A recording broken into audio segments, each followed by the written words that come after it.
HD सच्ची कहानियों पर आप सभी का स्वागत है। आज मैं अपनी जिंदगी की ऐसी कहानी सुनाने जा रही हूँ जिसे सुनकर आपके रोंगटे खड़े हो जाएंगे। मैंने अपनी पढ़ाई 10वीं तक की थी। आगे की पढ़ाई मैंने घर की समस्याओं की वजह से न कर पाई और आधी अधूरी पढ़ाई मेरी जिंदगी को ले डूबी। मैं घर बैठे बोर होती थी और यूट्यूब और सोशल मीडिया पर वीडियो और फिल्में देखा करती थी, जिसका परिणाम मेरे साथ बहुत ही बुरा हुआ। ये कहानी आप पूरा जरूर सुने, क्या पता ये कहानी आपकी बहुत काम आ सकती है और आपकी जिंदगी बचाने में कामयाब भी हो सकती है। यूट्यूब पर वीडियो देखते अचानक से मैं चौंक गई थी, क्योंकि मेरे सामने जो वीडियो आई थी उस पर लिखा हुआ था, पति को अपना गुलाम बनाना है तो उसे एक घोड़े की नाल की ताबीज खिलाई जाए और पिलाए जाए, पति एकदम जवान और पत्नी का गुलाम बन जाएगा। मैंने जब ये पढ़ा तो हंसी आ गई थी। अभी तो मेरी शादी नहीं हुई थी, लेकिन जब मैं पति वाली हो जाऊंगी तो पति को अपना बनाने के लिए ये टोटका जरूर आजमाऊंगी। अभी वीडियो में अपने फोन पर चला ही रही थी, मुझे वरुण की कॉल आ गई थी। वे कहने लगा, नताशा मैं तुम्हारा दीवाना हूँ, मैं तुमसे बेहद मोहब्बत करता हूँ। वरुण की बातें सुनकर मेरे दिमाग में आया कि वरुण तो वैसे ही मुझसे मोहब्बत करता है, मुझे क्या जरूरत पड़ी है उठपटांग टोटके करने की। मगर मैं कहाँ जानती थी यही टोटका मेरी जिंदगी का बवाल बन जाएगा। खैर, तभी हमारे घर के दरवाजे पर किसी की आने की आहट हुई। जब दरवाजा खोलकर देखा तो वहां मेरी माँ थी, मगर दिन के 12 बजे उनकी वापसी का टाइम नहीं होता था। मेरी मम्मी लोगों के घरों में काम करती थी और शाम गए ही वापस लौटती थी। मैंने दरवाजा खोला तो सामने ही मम्मी खड़ी थी। उनके चेहरे पर बड़ी खुशी नजर आ रही थी। उन्होंने आगे बढ़कर मेरा माथा चूम लिया और कहने लगी, मुबारक हो, तुम्हारी लॉटरी लग गई है। मैं हैरान हुई और बोली, मम्मी हमने लॉटरी खरीदी ही कब थी? मम्मी ने मेरा हाथ पकड़ लिया और मुझे अपने साथ कमरे में ले गई थी। बोली, मेरी बात गौर से सुनो, मैं सेठ मनीराम के घर काम करती हूँ ना, वहीं जो करोड़पति है, मगर उनकी जायदाद का कोई वारिस नहीं है। उनका एक ही बेटा है, वह भी पागल है। मैंने सर हिला दिया और बोली, हाँ हाँ मुझे पता है मम्मी। कहने लगी, उस पागल लड़के का रिश्ता आया है तुम्हारे लिए। उसने तुझसे कुछ लेना है न देना है। हमने अपनी दुनिया में मगन रहेगा, दिन में 1 घंटा उसकी दुल्हन बनने का नाटक कर लेना। मम्मी की बातें सुनकर मैं दंग रह गई और बोली, ये आप क्या कह रही हैं? मैं कैसे एक पागल लड़के के साथ शादी करूंगी? मेरे भी कुछ सपने हैं। मम्मी बोली, मुझे कुछ नहीं सुनना, तुम्हारी शादी होगी तो उसी से होगी। इतना कहकर मम्मी अपने कमरे में चली गई थी, जबकि मैं तो अपना सर दोनों हाथों में गिराकर जमीन पर बैठ गई थी। मैं वरुण से मोहब्बत करती थी, मैं तो किसी और से शादी करने का सोच भी नहीं सकती थी। मुझे इस बात का भी पता था कि मेरी मम्मी पैसे के लालच में ये सब कर रही थी। जब से पापा का देहांत हुआ था, हमने इतनी गरीबी देखी थी कि हमें 2-2 दिन भूखे भी रहने पड़े थे। इसलिए अब मम्मी को पैसों की अहमियत का पता हो गया था। उन्होंने मुझे शुरू से ही समझा रखा था कि मेरी शादी किसी बहुत ही अमीर घर में करेंगी। अब तो करोड़पति लड़के का रिश्ता आ गया था मेरे लिए। अब तो मम्मी मेरी एक बात भी सुनने वाली नहीं थी, फिर चाहे वह लड़का पागल ही क्यों न था। उन्हें बस पैसों से मतलब था। मैंने मम्मी को ब्लैकमेल करने का सोचा था। मैंने उनके कमरे को अंदर से कुंडी लगाकर बंद कर लिया था। मैंने सोचा कि मम्मी को जब पता होगा कि मैंने अंदर से दरवाजा बंद कर लिया है तो वह घबरा जाएंगी। लेकिन ये भी मेरा सिर्फ ख्याल ही था। मुझे कमरे में बैठे बैठे 2 घंटे बीत गए थे, मगर मम्मी ने पलटकर मेरी खबर नहीं ली थी। मैं अब बोर हो चुकी थी, क्योंकि मेरा मोबाइल भी बाहर चारपाई पर ही पड़ा रह गया था। अब मैं उठकर खड़ी हो गई और मम्मी की चीज उलट पुलट कर देखने लगी थी। मम्मी के कमरे में एक पुराना सा ट्रंक रखा हुआ था, उसमें पापा की बहुत सारी चीजें और यादें संभाल कर रखी हुई थी। मैं वह ट्रंक खोलकर अपने पापा की तस्वीर देखने लगी। यूं ही चीज देखते देखते मेरे हाथ में एक पुड़िया लग गई थी। उसके ऊपर एक घोड़े की तस्वीर बना हुआ था। मैं चौंक गई थी। मैंने उसको उलट पुलट कर देखा तो उसमें लिखा हुआ था, घोड़े की ताकत की तरह ये तावीज काम करेगा। मेरा दिमाग एकदम से तेज तेज चलने लगा था। मम्मी मुझे अक्सर बताया करती थी कि पापा उनसे बहुत मोहब्बत करते थे, तो फिर क्या उस मोहब्बत के पीछे भी घोड़े की नाल वाला टोटका ही छुपा हुआ था? मैं अभी सोच में डूबी हुई थी। मम्मी के कमरे में दरवाजे में किसी की आने की आहट हुई। मम्मी कहने लगी, नताशा दरवाजा खोलो। मैंने वह पुड़िया ट्रंक में कपड़ों के नीचे छुपा दी और दरवाजा खोल दिया था। मम्मी कमरे में आई, कहने लगी, तुमने वह ट्रंक क्यों खोला है? मैं बोली, मम्मी मुझे पापा की बहुत याद आ रही थी, इसलिए उनकी तस्वीर देख रही थी। आप मुझे बताइए ना, आपके साथ पापा का व्यवहार कैसा था?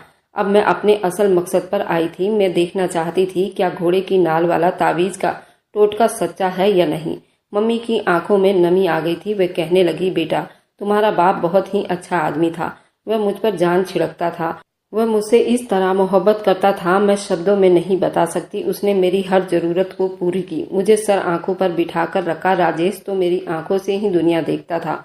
मैं कह देती कि दिन है तो मान लेता कि हाँ दिन है। मैं रात बोलती तो वह दिन को भी रात कहने लगता। बोली, मम्मी इस तरह मोहब्बत की वजह क्या थी? मेरी बात सुनकर मम्मी हंसी थी। बोली, मेरे पास एक टोटका था, उससे मेरा पति मेरा गुलाम बन गया था। जब तुम्हारी शादी हो जाएगी तो मैं तुम्हें वह टोटका बता दूंगी। मैंने सर हिला दिया। मम्मी गले लगकर रोने लगी और बोली, मम्मी आपने मेरे बाप के साथ बहुत अच्छा टाइम बिताया, मगर मेरी किस्मत में आपकी मोहब्बत नहीं आई। अब आप क्या चाहती हैं कि मैं पति की मोहब्बत को भी तरसती रहूं?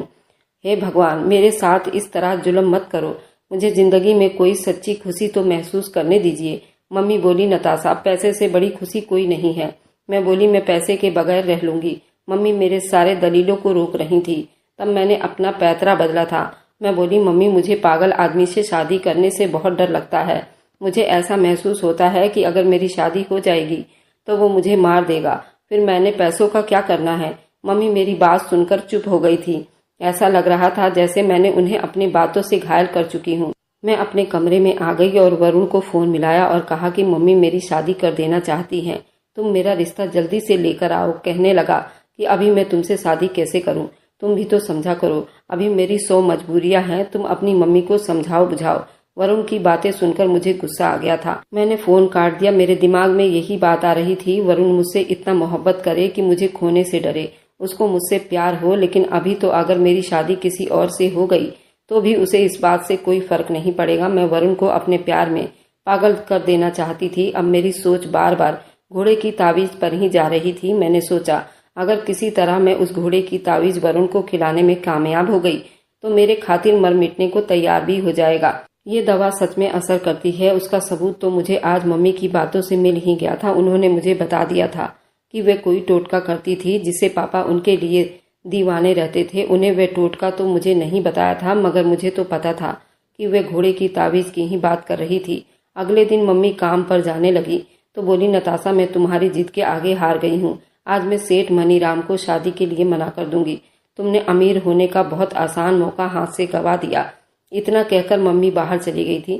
मैंने सोचा कि आज मैं वरुण को घर बुलाती हूँ और उसे वही घोड़े की ताबीज चाय में डालकर पिला दूंगी। फिर वो मेरी हर बात मानेगा, मेरे लिए रिश्ता लेकर आएगा। मैं वरुण की मोहब्बत में पागल और दीवानी हो चुकी थी।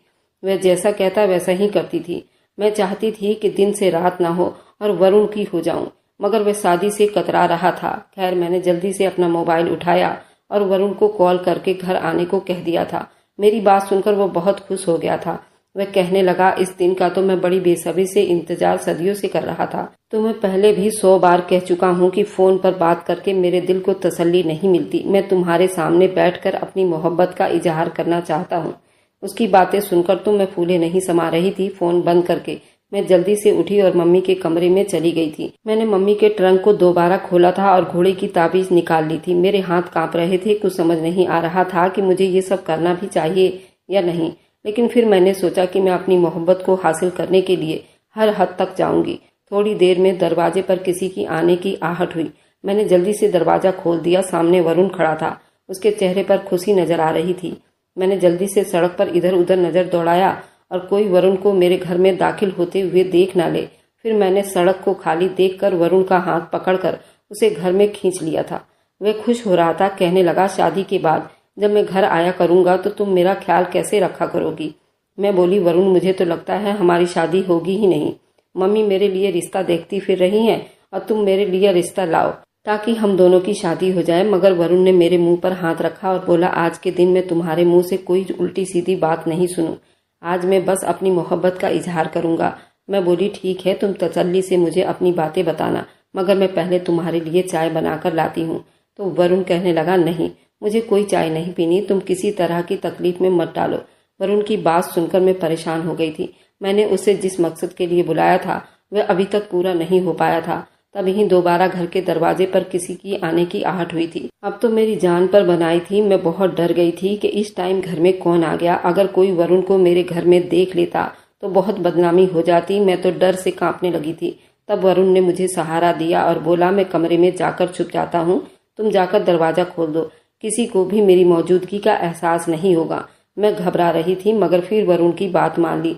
मैंने दरवाजा खोला तो सामने मम्मी खड़ी थी और उनके साथ सेठ मनीराम भी खड़ा था। सेठ मनीराम को पहले भी कई बार देख चुकी थी। जब मम्मी के साथ उसके बंगले में जाती थी तो सेठ मनीराम पर मेरी नजर पड़ जाती थी। मैंने उनको अंदर आने का रास्ता दिया था। मम्मी बोली, सेठ मनीराम के लिए चाय बना लो। मैं चाय बनाने किचन में गई मगर मेरी जान तो वरुण में ही अटकी हुई थी।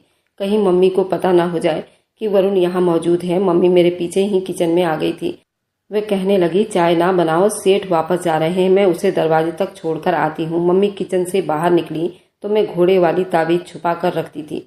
मैंने दबे कदमों से कमरे में आ गई जहां वरुण छुपा हुआ था, मगर वह कमरा खाली था। न जाने वह कैसे नजर बचाकर फरार होने में कामयाब हो गया था। मम्मी भी अब वापस जा चुकी थी। मम्मी कहने लगी, सेठ मनीराम कैसा लगा तुझे?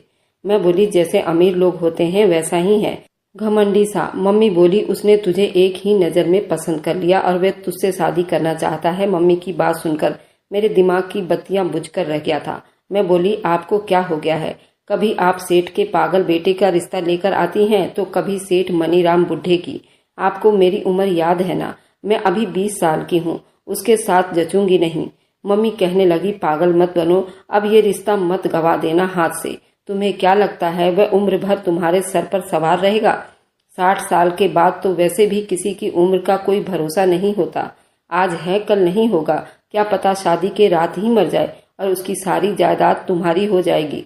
फिर मैं तुम्हारी शादी तुम्हारे पसंद के लड़के से करवा दूंगी। मैं मम्मी की बातें सुनकर बिल्कुल भी प्रभावित नहीं हुई थी और कमरे से बाहर निकल गई थी। मैं अपने कमरे में गई तो देखा वरुण की कॉल आ रही थी। मैंने फोन अटेंड किया। बोला, नताशा, तुम्हें पता है क्या आज तुम्हारे घर में सोने के अंडे देने वाली मुर्गी आई थी? सेठ मनीराम कितना बड़ा नाम है उसका, तुम्हें उस चीज का अंदाजा भी नहीं लगा सकती। अगर मुझे आज सेठ की कंपनी में नौकरी मिल जाए तो कल मैं तुमसे शादी कर सकता हूँ। उसके साथ जो काम करता है उसकी नस्ल संवर जाती है। आज जब मैं तुम्हारे कमरे में छुपा हुआ था तब मैं तुम्हारी मम्मी और सेठ मनीराम की बातें सुन ली थी। मुझे पता हो गया है कि वो तुमसे शादी करना चाहता है, इसलिए तुम्हारे घर आया था। तुम मेरी एक बात कान खोलकर सुन लो, तुम इस रिश्ते से मना नहीं करोगी। तुम सेठ मनीराम से शादी करके उसकी सारी जायदाद हथिया लोगी। उसके बाद वह मर जाएगा और मैं तुमसे शादी कर लूंगा। हमारे पास दुनिया की वो हर चीज होगी। दौलत से हर चीज खरीदी जा सकती है, यहाँ तक कि खुशी भी। मैं बोली, तुम्हारा दिमाग तो ठीक है ना? तुम अपनी मोहब्बत को खुद गंवा रहे हो। वरुण बोला कि मैं तुम्हें गंवा नहीं रहा, बल्कि मैं तुम्हें जिंदगी का बहुत अच्छा सबक पढ़ा रहा हूँ। मैं किसी हाल में तुम्हारे हाथ से ये सुनहरी मौका नहीं जाने दूंगा। मैं बोली, वरुण, मैं तुम्हारे अलावा किसी दूसरे आदमी को अपनी जिंदगी में बर्दाश्त नहीं कर सकती। वरुण बोला कि चलो ठीक है, तुम ना करो शादी सेठ से। आज के बाद मैं भी तुम्हें कभी नहीं फोन करूंगा। हाँ, मेरा और तुम्हारा साथ बस यहीं तक था। इतना कहकर वरुण ने फोन काट दिया था। मैं उस टाइम बहुत परेशानी में पहुंच गई थी। कोई भी मेरा साथ नहीं दे रहा था। आखिरकार मैंने अपनी मोहब्बत से मजबूर होकर वरुण की बात मान ली और सेठ मनीराम के साथ शादी कर ली थी। मुझे तो यही लगा था वो मुझे हासिल करके खुशी से फूले नहीं समाएगा, मगर उसके चेहरे पर तो हल्की सी भी मुस्कुराहट मुझे नजर नहीं आ रही थी। मेरी विदाई हो गई और मैं उस बंगले की मालकिन बन गई जिसमें मेरी माँ काम करती थी। मैं जहाज साइज बेड पर बैठी अपने पति का इंतजार कर रही थी। वो बूढ़ा आदमी चलता हुआ मेरे पास आकर बैठ गया। बोला, नताशा, मैं जानता हूँ कि तुम बहुत कम उम्र की लड़की हो। हम दोनों का ये रिश्ता बिल्कुल ही अच्छा सा नहीं लगा। तुम अभी बच्ची हो और मैं अपनी जिंदगी बिता चुका हूँ, लेकिन देखो, इस सब के बावजूद भी तुम आज मेरी पत्नी बनकर मेरे सामने बैठी हो। ये सब पैसों से मुमकिन हुआ है। अगर मेरे पास पैसा ना होता तो क्या तुम्हारा रिश्ता मुझे मिल जाता? बिल्कुल नहीं। मैं उसकी बातें सुनकर हैरान हो गई थी। उसने मेरे सामने एक कागज रख दिया था। मैं बोली, ये क्या है? वह कहने लगा, जब तक हम दोनों के बीच मोहब्बत का रिश्ता नहीं होगा मेरी जायदाद तुम्हें नहीं मिलेगी। जब तुम मुझे अपनी तरफ खींचने में कामयाब हो गई तो मैं उस कागज पर साइन कर दूंगा, तुम्हें मेरी जायदाद मिल जाएगी। अब मैं अपने कमरे में सोने जा रहा हूँ। सेठ मनीराम मुझे हैरानी में डालकर दूसरे कमरे में चला गया था। मैं बेहद परेशान हो चुकी थी। मैंने अपने पर्स से फोन निकाला और वरुण को नंबर मिलाया था। मेरी कॉल उठाकर मुझे डांटने लगा और बोला, पागल लड़की, तुम मुझे फोन क्यों कर रही हो? ये टाइम तुम्हें अपने पति को देना चाहिए। मैं फोन काट रहा हूँ। मैं बोली, वरुण, बात तो सुनो मेरी। मेरा पति दूसरे कमरे में चला गया है। फिर मैंने मनीराम की सारी बातें उसे बता दी थी। वरुण कहने लगा, तुम फिक्र ना करो, वह बूढ़ा ज्यादा दिन तक तुमसे दूर नहीं रह पाएगा। तुम हो ही इतनी हसीन, बस सेठ मनीराम के साथ अच्छा व्यवहार रखना, वह खुद ही मोम हो जाएगा। अगली सुबह जब मम्मी नाश्ता लेकर आई तो मैंने अपने पति की वह सारी शर्त उन्हें भी बता दी थी। मम्मी हंसी थी और बोली, ये अमीर बूढ़े बहुत तेज होते हैं, वह अपनी उम्र भर की कमाई इतनी आसानी से तुम्हारे हवाले नहीं करेगा। वह तुम्हें थोड़ा तरसाएगा, फिर कहीं जाकर हर चीज की मालकिन तुम्हें बना देगा। मेरी शादी को 1 हफ्ता बीत चुका था, मगर वह तो मेरे पास तक नहीं आता था, मुझसे बात भी नहीं करता था। मैं सारी रिपोर्ट वरुण को देती रहती थी। वह भी मुझे नए नए तरीके बताता रहता था जिससे मैं अपने पति को अपनी तरफ कर सकती थी। मगर न जाने उस बुढ़े को मुझ में किसी तरह की कोई दिलचस्पी क्यों नहीं लग रही थी। एक दिन वरुण कहने लगा, मुझे हैरानी हो रही है, एक बूढ़ा तुमसे काबू नहीं हो रहा। शायद तुम में ही कुछ कमी है। मैं ही पागल था जो तुमसे मोहब्बत कर बैठा था। तुम तो कोई बहुत ही गई गुजरी लड़की लग रही हो। मुझे लगता है मुझे भी अपनी पसंद पर नजर रखनी चाहिए। वरुण की बातें सुनकर मुझे ऐसा लगा था जैसे किसी ने मेरे मुंह पर थप्पड़ मार दिया हो। मेरी आंखों में आंसू आ गए थे। अब मैं भी इस बात को अपनी नाकामी बना लिया था। मैंने भी सोच लिया था अपने पति को हासिल करके ही रहूंगी। तब मेरे दिमाग में घोड़े की तावीज का टोटका आ गया था। मेरे होठ मुस्कुराकर फैल गए थे। वरुण पर तो मैं ये टोटका आजमा नहीं सकी थी क्योंकि उस मौके पर मेरी मम्मी आ गई थी। अब मैंने सोच लिया था कि मुझे क्या करना है। सेठ मनीराम से परमिशन लेकर मैं अपने मम्मी के घर आ गई। मम्मी मुझे देखकर बहुत खुश हुई थी। मैंने मम्मी से कहा कि मैं आपके हाथ की चाय पीना चाहती हूँ। मम्मी ने मेरा हाथ चूमा और कहने लगी कि मैं अभी चाय बनाकर लाती हूँ। मम्मी के जाते ही मैंने उसका ट्रंक खोला था। वह तावीज मैंने उनके ट्रंक में छुपाई हुई थी। मैंने जल्दी से वह तावीज निकालकर अपने पर्स में डाल ली, फिर उनके पीछे ही किचन में चली गई थी। मम्मी के हाथ की चाय पीकर मैं अपने घर वापस आ गई थी। आज मैं बड़ी नर्वस थी। कुछ समझ नहीं आ रहा था मुझे ये सब करना भी चाहिए या नहीं। मुझे अपने बूढ़े पति को घोड़े की तावीज देना चाहिए या नहीं। फिर सोचा अगर मुझे सेठ मनीराम की जायदाद ही ना मिली तो फिर शादी करने का क्या मकसद। और अब तो वरुण भी मुझसे दूर होने लगा था। इस बात का तो मुझे पता था जैसे ही वरुण को खबर मिलेगी कि मैं करोड़पति बन गई हूँ तो वो फिर से मेरा हो जाएगा। अब मुझे इस बात की भी परेशानी थी कि न जाने ये तावीज सेठ मनीराम पर असर भी करेगा या नहीं। मैंने शाम की चाय में तावीज मिक्स करके सेठ मनीराम के पास चली गई थी। वो मेरी तरफ देखकर मुस्कुरा दिया था। उसने चाय पी और कहने लगा, आज तो तुमने बहुत अच्छी चाय बनाई है।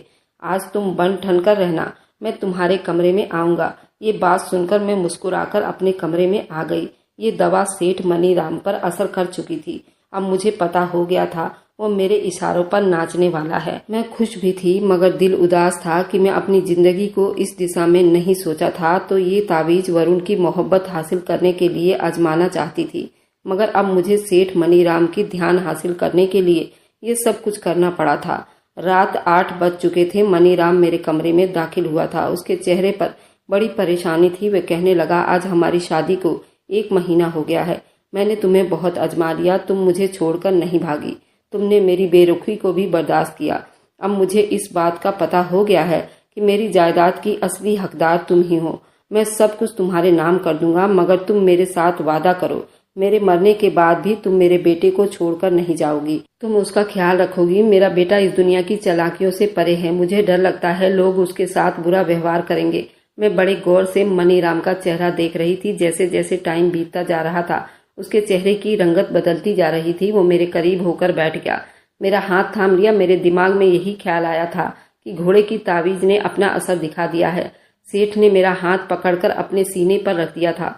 वह कहने लगा, मुझे यहाँ बहुत तकलीफ हो रही है, मुझे डॉक्टर के पास ले चलो। ये बात सुनकर मैं तो हड़बड़ाकर उठ गई थी। मैं बाहर की तरफ भागी और ड्राइवर को गाड़ी निकालने को कह दिया था। सेठ मनीराम ने मेरा हाथ पकड़ा हुआ था और खुद चलकर गाड़ी में बैठा था। मैं भी उसके साथ ही बैठ गई थी। मैं बोली, आपको क्या हुआ है?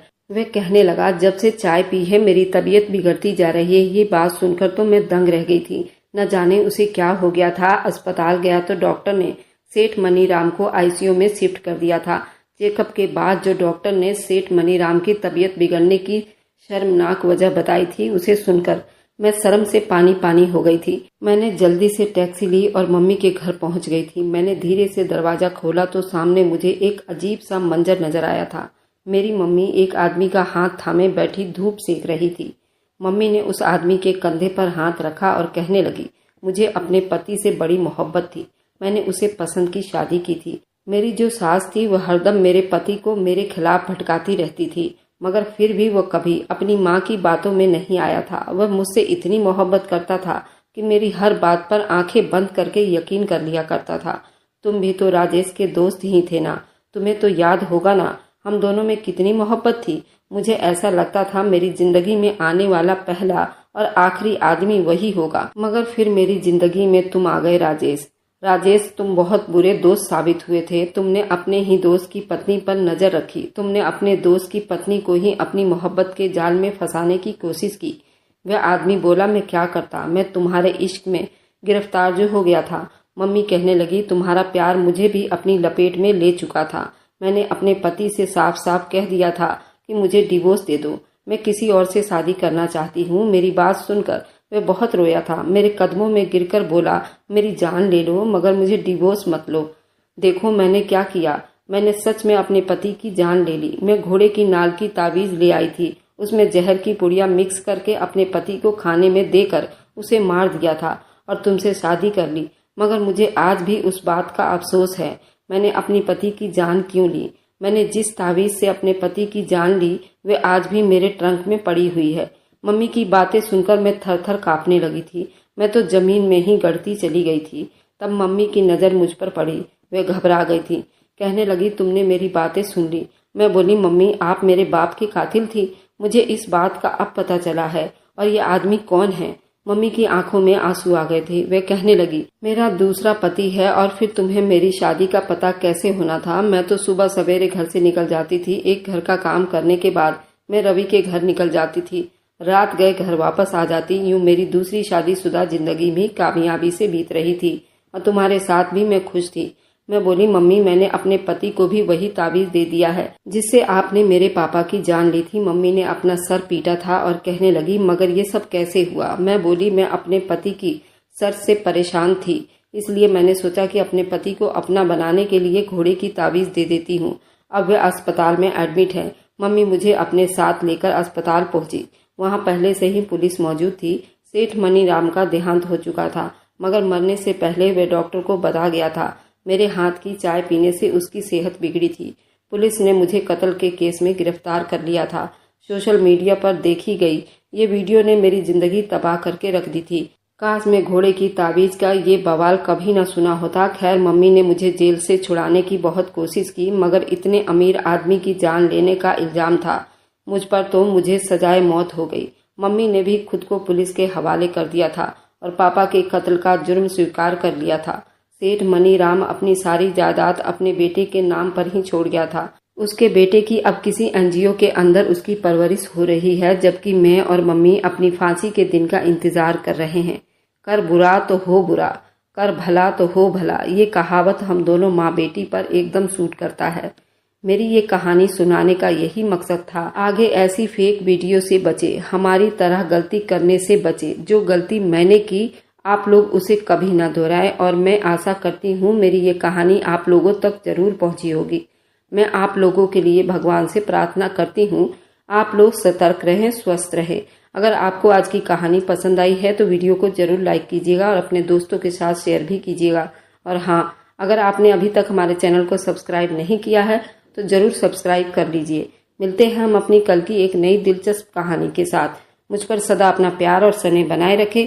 सभी को मेरा प्यार भरा नमस्कार दोस्तों।